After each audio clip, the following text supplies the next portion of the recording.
తొలిదొరల మీడియాకి స్వాగతం. ఏప్రిల్ 19వ తేదీన జరిగిన ఘటన వెలుగు చూసింది. పరవాడ మండలం తానం గ్రామానికి చెందిన రాయుడు శశికాంత్ 16 సంవత్సరాలు.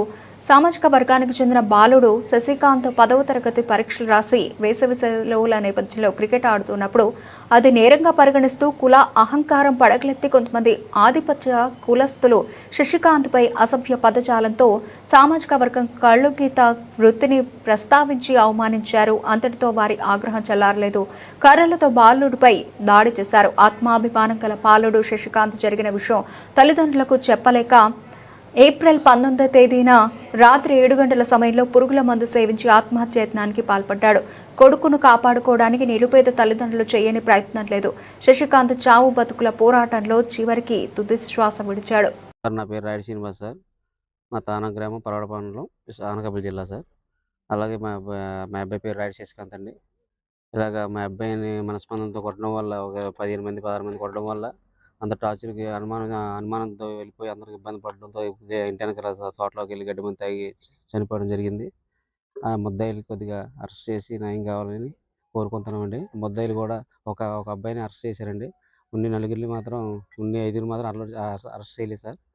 ప్రతిసారి జరిగింది.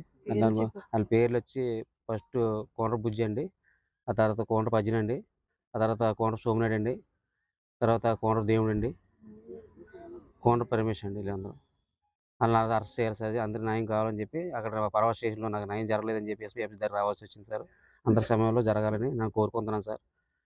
నాకు జరిగినందుకు నా సంఘ కార్యకర్తల తరఫున వచ్చినాను సార్. నాకు న్యాయం జరగాలని ఉండాలని ఇది కోరుకుంటున్నాను సార్.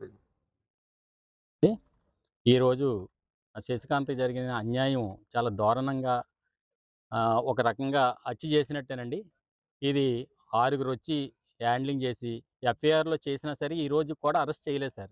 ఇది రాజకీయంగా వెనకాల ప్రభోబలం ఉంది కాబట్టి ఇక్కడ అగ్రకులాలు ఆధిపత్యం చెల్లుతుంది. ఎంబీసీ కులాలకి వెనకదొక్కుతున్నారు. తప్పు చేసినా సరే వాళ్ళు బయటికి తిరుగుతున్నారు. అసలు అన్యాయం జరిగిన వాళ్ళు ఏంటంటే కూలిపోయి ఆ తల్లిదండ్రులు చాలా ఇబ్బంది పడుతున్నారు. మా సంఘం తరపున మా అనకాపల్లి జిల్లా యాత సంక్షేమ సంఘం ఆంధ్రప్రదేశ్ బీసీ సంక్షేమ సంఘం జిల్లా రాష్ట్ర ఉపాధ్యక్షుని కూడా చేస్తున్నాను సార్. మా సంఘం తరపునే మాకు వచ్చి వీళ్ళు తెలియపరిచారు. మాకు ఇలాగ అన్యాయం జరిగిందంటే మా సంఘం తరపున అన్ని గ్రూపులకి రోల్ చేసిన తర్వాత ఒక్క ఆయన అరెస్ట్ చేశారు. ఇప్పుడు నిన్న ఈ రోల్స్ అయిన తర్వాత ఇప్పుడు వరకు ఉన్న 6గురు తిరుగుతున్నారు. ఇక్కడ ఏంటంటే బేరసారాలు ఆడుతున్నారు. ఆ డిపార్ట్మెంటు ఈ పొలిటికల్ లీడర్స్ బేరసారాలు ఆడుతున్నారు. పోయి ప్రాణం ఎలాగా పోయింది కదా, మీరు ఏదో ఒక తీసుకోండి అన్నట్టు మాట్లాడుతున్నారు. ఇది మా సంఘం ఖండించాం. రానున్న రోజుల్లో ఇక్కడ అన్యాయంగా ఇక్కడ న్యాయం జరగకపోతే రానున్న అమరావతిలో కూడా 10 రోజులు టైం ఇచ్చి అమరావతిలో డీజీపీ గారిని కలుస్తామని మీ సంఘం సభాముఖంగా తెలియపరుస్తున్నాం. నా పేరు అశ్విని, మా బాబు పేరు శశికాంత్ సార్. శశికాంత్ మా బాబు పేరు. బాబు ఖాళీ గ్రౌండ్లో మా ఇంటి బ్యాక్ సైడ్ ఆడుకుంటుండగా అదే మా ఇంటి స్థాలగాల వాళ్ళు మాత్రం 30 మంది 40 మంది వచ్చి కొట్టడం వల్ల మనస్తాపం చెంది బాబు పురుగుల మందు తాగడం జరిగింది. అలాగే ముందు ఏం జరిగిందంటే కిరాణా షాప్ కానీ వెళ్తుంటే బాబుని ఆపేసి అక్కడ 30 మంది 40 మంది కొట్టడం జరిగింది. అలాగే మేము 9 మంది బాబు కొట్టింది కూడా స్టేట్మెంట్ ఇచ్చారు హాస్పిటల్లో.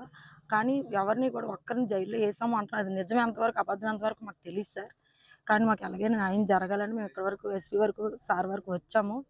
కానీ ఒకటి మాకు న్యాయం అయితే జరగట్లేదు. మళ్ళీ ఇంటికి వచ్చి బేరాలాడి సీఏ గారు ఎస్ఐ గారు కూడా ఇంటికి వచ్చి బేరాలాడి మళ్ళీ స్టేషన్ కూడా పిలిపించి డబ్బులు ఇచ్చేస్తామమ్మా, పిల్లడు రాడు కదా ఇంక మర్చిపోండి అనే మాటలు కూడా అంటున్నారు సార్. ఇది ఎంతవరకు న్యాయం మాకు ఏం అర్థం కావట్లేదు. మాకు ఎలాగైనా సరే డబ్బులు వద్దు కానీ మా బాబుకి ఎలాగైనా న్యాయం జరగాలి. అందరూ కూడా జైల్లోకి వెళ్ళాలి సార్. ఇది మాత్రం మేము కోరుకుంటున్నాం.